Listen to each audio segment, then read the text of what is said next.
देवीपुर गांव की सुबह हमेशा शांति से शुरू होती थी। मुर्गे की बांग, बैलों की घंटियां और मिट्टी की खुशबू हवा में घुली रहती थी। गांव के एक कोने में टूटी झोपड़ी के बाहर दो छोटे बच्चे मिट्टी की चूल्हे पर रोटी सेकने की कोशिश कर रहे थे। श्यामू रोटी पलटते हुए बोला,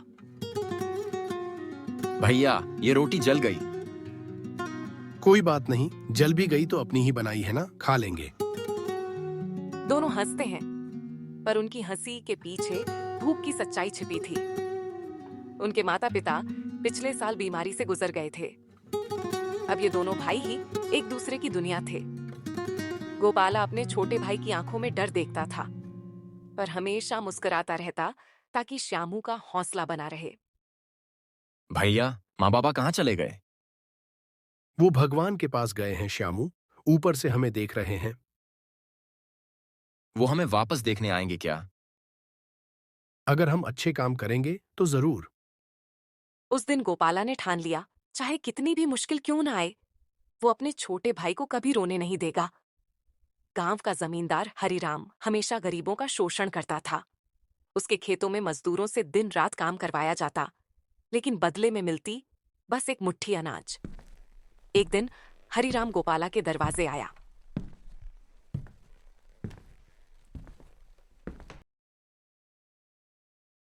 अरे ओ गोपाला, तेरे बाप का कर्ज अब तक बाकी है। ब्याज बढ़ता जा रहा है। 2 दिन में पैसे दे, नहीं तो ये झोपड़ी मेरी। बाबूजी, हमारे पास कुछ नहीं है, बस थोड़ा अनाज है। मैं मजदूरी कर दूंगा, धीरे धीरे चुका दूंगा। मजदूरी से क्या होगा? 2 दिन में पैसे दे या निकल जा। भैया वो घर ले जाएगा क्या? नहीं रे, मैं कुछ करूंगा। हरिराम की ठंडी हंसी गूंज उठी। गांव वाले देखते रहे, पर कोई कुछ नहीं बोला। गांव में जमींदार के खिलाफ बोलना आसान नहीं था। गांव की बगल में रहने वाली राधा मौसी दोनों बच्चों से बहुत प्यार करती थीं। उनका खुद का भी कोई परिवार नहीं था। हर शाम वो उनके लिए थोड़ा बहुत खाना रख जाती। उस दिन जब उन्होंने देखा कि दोनों बच्चे भूखे हैं, तो बोली, अरे मेरे लाल, ये लो थोड़ा दूध और रोटी, पेट में कुछ डाल लो। नहीं मौसी, हम आपका हर दिन खाना नहीं ले सकते। अरे पगले, माँ का दिया हुआ कभी बोझ नहीं होता। श्यामू ने झट से रोटी उठा ली। गोपाला ने मौसी के पैर छुए और बोला, भगवान आपको खुश रखे मौसी। उस दिन पहली बार गोपाला ने महसूस किया, इस दुनिया में भले माता पिता नहीं हैं, पर अच्छाई अभी भी बाकी है। अगली सुबह गोपाला गांव के मुखिया जी के पास गया। मुखिया जी, मुझे काम चाहिए। बेटा, मैं तुझे अपने खेत में रख सकता हूँ। हल चलाना और पानी देना पड़ेगा। मैं कर लूंगा, बस मजदूरी दे दीजिए। गोपाला दिन भर खेतों में मेहनत करता और शाम को घर आकर श्यामू के साथ बैठता। श्यामू स्कूल नहीं जा पाता था, पर उसे पढ़ने का बहुत शौक था। गोपाला रात में दिए की रोशनी में उसे अक्षर सिखाता। ये कै है और ये ख। अब बोल। क ख ग, जैसे गोपाला भैया। दोनों हंसते हैं, पर जिंदगी हंसी से ज्यादा आंसुओं की परीक्षा थी। गांव के लोग कहते, अरे अनाथों का क्या भरोसा, कौन जाने कहां चले जाए। पर गोपाला के मन में एक ही बात थी, अगर भगवान ने माँ बाबा छीन लिए हैं, तो इसका मतलब ये नहीं कि किस्मत भी छीन ले। 3 दिन बीते। हरिराम फिर उनके घर आ धमका। कहाँ था ना गोपाला, 2 दिन में पैसे दे, अब झोपड़ी मेरी। बाबूजी, बस कुछ दिन और दे दीजिए, मैं मेहनत कर रहा हूँ। कर्जदार के लिए मेरी दया खत्म, निकलो। गांव वाले देखते रहे, किसी ने कुछ नहीं कहा। हरिराम ने उनकी झोपड़ी छीन ली। श्यामू रोते हुए गोपाला के गले लग गया। बारिश शुरू हो चुकी थी। दोनों भाई गांव के मंदिर के बरामदे में जाकर बैठे। भैया अब हम कहाँ रहेंगे? जहाँ मेहनत होगी वहीं घर बनेगा। गोपाला ने श्यामू के सिर पर हाथ फेरा और आसमान की ओर देखा। हे भगवान, अगर तू हमें देख रहा है तो बस एक मौका दे, हम अपनी किस्मत खुद लिखेंगे। अगली सुबह सुरेश काका मंदिर आए। उन्होंने दोनों भाइयों को वहां बैठे देखा। सुरेश काका बोले, अरे बेटा, तुम लोग यहीं रात भर बैठे थे क्या? हाँ काका, अब हमारा घर नहीं रहा। चलो मेरे साथ, मेरे घर में लकड़ी का गोदाम है, वहीं रह लो और काम भी कर लो। गोपाला की आंखों में चमक आ गई। श्यामू ने मुस्कुराते हुए कहा, देखो भैया, भगवान ने सुन लिया। सुरेश काका गांव के बढ़ई थे। उन्होंने गोपाला को लकड़ी काटने, तराशने और औजार चलाने की कला सिखाई। गोपाला दिन रात मेहनत करता और धीरे धीरे काम में निपुण हो गया। श्यामू वहीं पास में बैठकर पढ़ाई करता। ललिता, गांव की एक लड़की, हर दिन उनके लिए थोड़ा सा गुड़ और रोटी ले आती थी। श्यामू, ये ले, गुड़ खा ले, पढ़ाई में ताकत आती है। धन्यवाद दीदी। अब गोपाला गांव के लोगों के लिए छोटी मोटी चीजें बनाने लगा। दरवाजे, बेंच और लकड़ी के खिलौने। लोग कहते, अरे वो अनाथ लड़का गोपाला है ना, बहुत मेहनती है। श्यामू भी दिन ब दिन तेज हो रहा था। वो पंडित जी के पास जाकर रोज अक्षर पढ़ता। पंडित जी बोले, श्यामू बेटा, तू बहुत होशियार है। तेरा मन पढ़ाई में है, उसे मत खो। मैं बड़ा होकर मास्टर बनूंगा। गोपाला दूर से मुस्कुराता हुआ सुनता। वो जानता था ये सपना ही उनकी असली किस्मत है। एक दिन गांव के मुखिया जी ने घोषणा की, पंचायत भवन के लिए लकड़ी का दरवाजा चाहिए, जो मजबूत और सुंदर हो। सुरेश काका ने कहा, मुखिया जी, ये काम गोपाला करेगा। वो बच्चा? हाँ वही, उसकी मेहनत और लगन पर मुझे भरोसा है। गोपाला ने काम संभाला। वो दिन रात लकड़ी काटता, आकार देता और अपने छोटे हाथों से सुंदर नक्काशी करता। श्यामू उसके पास बैठा कहता, भैया, ये दरवाजा बहुत सुंदर बन रहा है, जैसे हमारी किस्मत का दरवाजा। जब काम पूरा हुआ, गांव के लोग देखने आए। दरवाजा इतना सुंदर था कि सब हैरान रह गए। मुखिया जी बोले, वाह, इस बच्चे ने तो कमाल कर दिया। ये मेहनत की पूजा है बेटा। मुखिया जी ने गोपाला को 50 रुपए इनाम में दिए। गोपाला ने वो पैसे तुरंत जाकर अनाज और कपड़े खरीदे। भैया, अब हमें कोई भगा नहीं सकेगा ना? नहीं रे, अब हम अपनी मेहनत से जिएंगे। पंचायत भवन का दरवाजा बनने के बाद गोपाला का नाम पूरे गांव में फैल गया। अब कोई उसे अनाथ नहीं कहता था, बल्कि गांव का कारीगर लड़का कहकर बुलाता था। हर सुबह गांव के बच्चे जब स्कूल जाते तो श्यामू उनके साथ चलता। गोपाला उसे रास्ते तक छोड़ने आता। भैया, आज मास्टर जी ने कहा कि मैं सबसे तेज लिखता हूँ। वाह रे मेरे छोटे मास्टर, तू तो एक दिन सच में मास्टर बन जाएगा। और तुम क्या बनोगे भैया? मैं बस इतना बनना चाहता हूँ कि तुझे किसी चीज की कमी न रहे। श्यामू ने भैया का हाथ पकड़ लिया। दोनों की आंखों में सपना था, गरीबी से बाहर निकलने का, सम्मान से जीने का। वक्त के साथ किस्मत ने करवट ली। जमींदार हरिराम के खेतों में फसल खराब हो गई।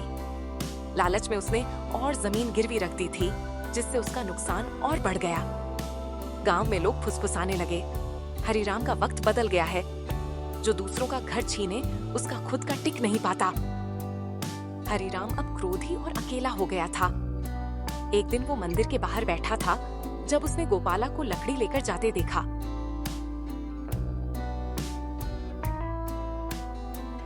बेटा, मैंने तेरा घर छीन लिया था, अब मेरा घर उजड़ गया। भगवान ने न्याय किया। गोपाला ने पलट कर देखा, पर उसके चेहरे पर नफरत नहीं थी। गोपाला बोला, बाबूजी, भगवान सबको मौका देता है। आपने भी मेहनत शुरू की तो आपकी हालत भी सुधर जाएगी। हरिराम उसकी बात सुनकर चुप हो गया। उसे एहसास हुआ कि असली ताकत न तो दौलत में है, न जमीन में, बल्कि नेकी और मेहनत में है। कुछ महीनों बाद गांव में एक बड़ी पंचायत लगी। मुखिया जी ने कहा, देवीपुर में अब नया स्कूल बनना चाहिए ताकि हर बच्चा पढ़ सके। मुखिया जी, स्कूल की बेंच और दरवाजे गोपाला बनाएगा, उसकी मेहनत पर भरोसा कीजिए। भैया, मेरा स्कूल तुम्हारे हाथों से बनेगा। और तेरा नाम सबसे ऊपर लिखा जाएगा। उस दिन से गोपाला ने स्कूल की बेंच, कुर्सियां और दरवाजे बनाना शुरू किया। दिन में सूरज की तपन और रात में दीपक की लौ दोनों उसके साथी बन गए थे। श्यामू स्कूल के काम के बीच आकर मदद करता। भैया, ये लकड़ी सीधी नहीं लग रही। सीधी करनी पड़ती है श्यामू, जैसे जिंदगी की राह, कभी खुद झुककर कभी सब्र रखकर। धीरे धीरे स्कूल की इमारत खड़ी हो गई। जब उसका उद्घाटन हुआ तो सारे गांव वाले एकत्रित हुए। गांव में नाच गाना हुआ। मुखिया जी ने गोपाला को मंच पर बुलाया। मुखिया जी बोले, आज देवीपुर के इस युवा ने साबित कर दिया कि अनाथ शब्द बेइज्जती नहीं बल्कि प्रेरणा हो सकता है। गोपाला, तूने गांव का नाम ऊंचा किया है। मुखिया जी ने उसे एक सम्मान पत्र और 200 रुपये दिए। गांव के बच्चे गोपाला के चारों ओर नाचने लगे। गोपाला भैया जिंदाबाद। श्यामू मंच पर भागा और अपने भैया को गले लगा लिया। श्यामू बोला, भैया, अब तो माँ बाबा ऊपर से खुश होंगे ना? हाँ बेटा, आज उनका सपना पूरा हुआ। राधा मौसी भीड़ में खड़ी थीं। उनके चेहरे पर गर्व था। राधा मौसी बोली, देखो भगवान, कैसे इन बच्चों ने अपनी किस्मत खुद बनाई। ललिता, जो बचपन से ही श्यामू और गोपाला की मदद करती थी, अब बड़ी हो चुकी थी। वो भी गांव की महिलाओं के साथ सिलाई कढ़ाई सिखाती थी। एक दिन उसने गोपाला से कहा, गोपाला, तुम अपने लिए कुछ सोचते क्यों नहीं? मतलब? मैं कुछ समझा नहीं। सिर्फ दूसरों के लिए जीने से अपना जीवन अधूरा रह जाता है। तुम अपने सपनों का घर बनाओ। घर तो बन जाएगा, लेकिन पहले ये गांव बन जाए। तुम्हारा मन बहुत बड़ा है गोपाला। भगवान ऐसे ही लोगों को आशीर्वाद देता है। धीरे धीरे दोनों में एक गहरी समझ बन गई, सम्मान और भरोसे की। समय बीतता गया।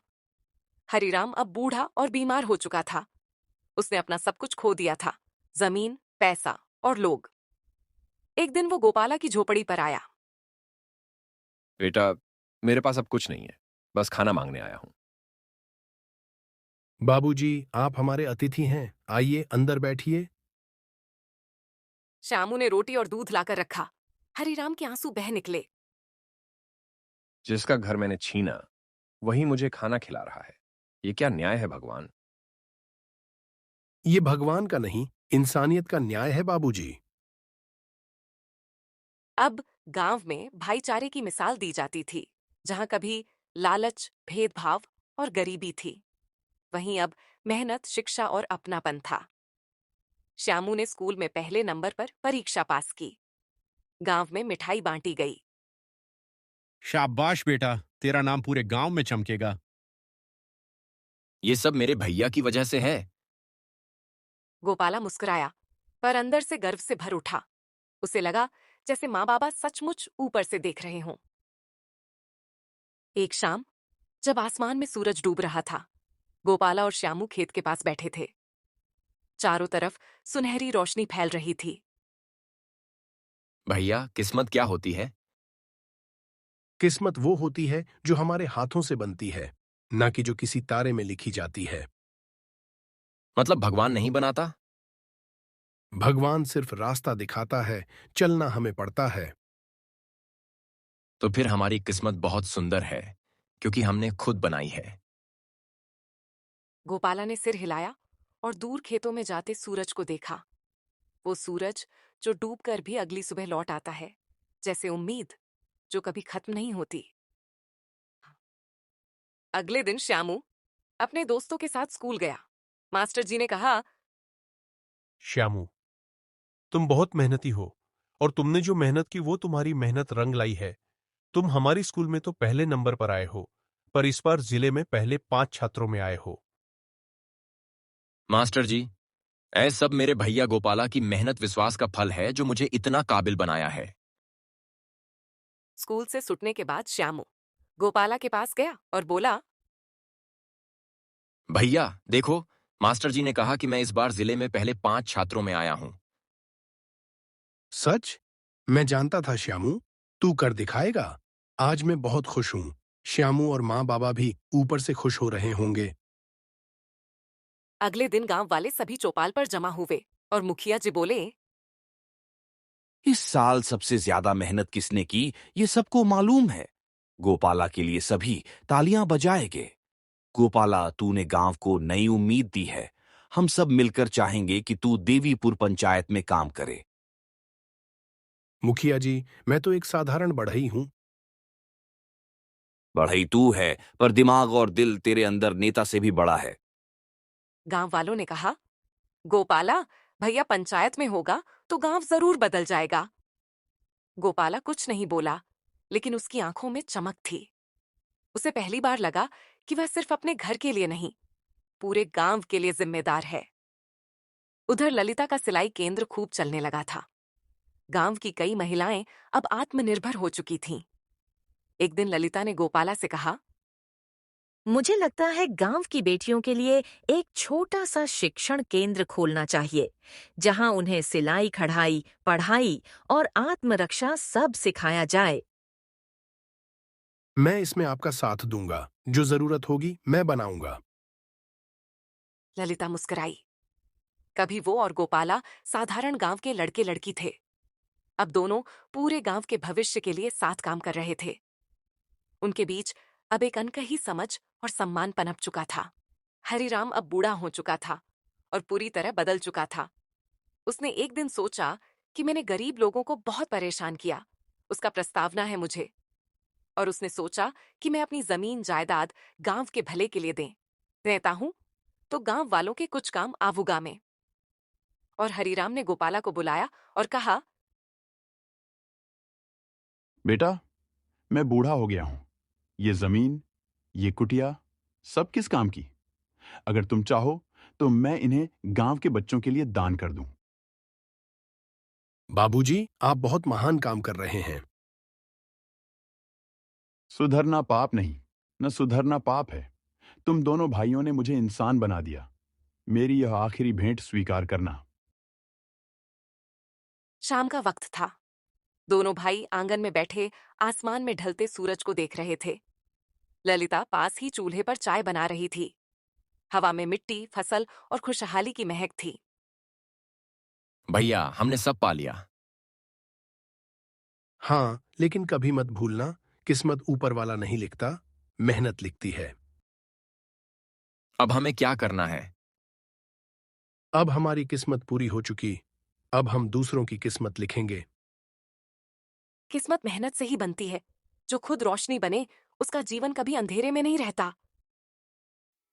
अगले दिन गांव वालों को पता चला कि श्यामू पूरे जिले में 5वें स्थान पर आया है, तो गांव वालों ने बधाई दी और सब गांव वाले बहुत खुश हुए।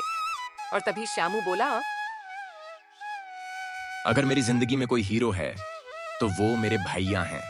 इनकी वजह से मैं आज यहाँ हूँ। भैया, मैंने कर दिखाया। तुमने मुझे पढ़ाया, मेहनत करवाई और आज मैं सफल हुआ। सफल तू नहीं हुआ, सफल तो मैं हुआ हूं, क्योंकि तेरी सफलता मेरी मेहनत की जीत है। पूरा गांव खड़ा होकर दोनों भाइयों की ओर देख रहा था। लोग कह रहे थे, सच्ची किस्मत ऐसी ही मेहनती लोगों की होती है। अनाथ नहीं, गांव के असली बेटे हैं ये। भगवान ने इनके लिए रास्ते खुद बनाए हैं। जिंदगी में हालात कितने भी कठिन क्यों ना हो, जो बच्चे हिम्मत नहीं छोड़ते और एक दूसरे का साथ नहीं छोड़ते, किस्मत भी उनका साथ देना सीख जाती है।